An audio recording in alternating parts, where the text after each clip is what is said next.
It's not just a rodeo. It's not just a celebration. It's the longest running, most iconic Western event on the planet. Welcome to Cheyenne Frontier Days, the daddy of them all.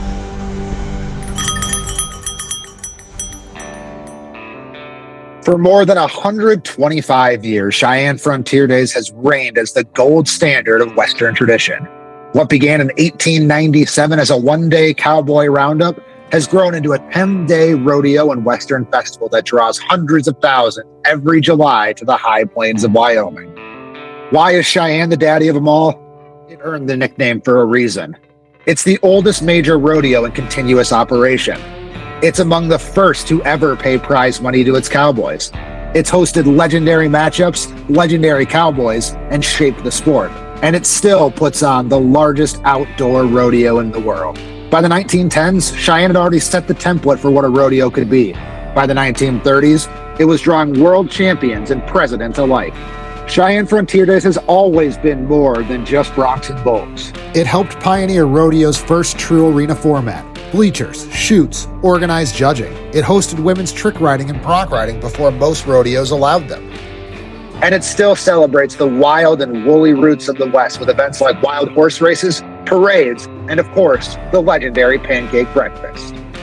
It's a rodeo, yes, but it's also a living museum of cowboy culture. Every generation of rodeo royalty has passed through Cheyenne. Casey Tibbs won here twice in the 40s and 50s. Jim Shoulders added two of his own in 1955 and 1958. Billy Ettbauer has won here. So has Tuff Hedeman.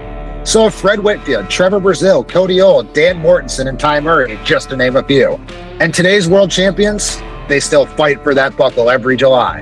After all, Stetson Wright has won the bronc riding and the bull riding here twice. Through all the changes in rodeo in the Western world, one thing still endures. Winning Cheyenne still means something. This one still feels different. Cheyenne has grown, but never outgrown itself. It now offers one of the biggest payouts in pro rodeo, yet it still feels like a hometown rodeo with history in the dirt. The volunteers wear red vests just like their grandparents did. The parades roll down the same downtown street. And heck, despite its size, it's still open for just about anyone to qualify.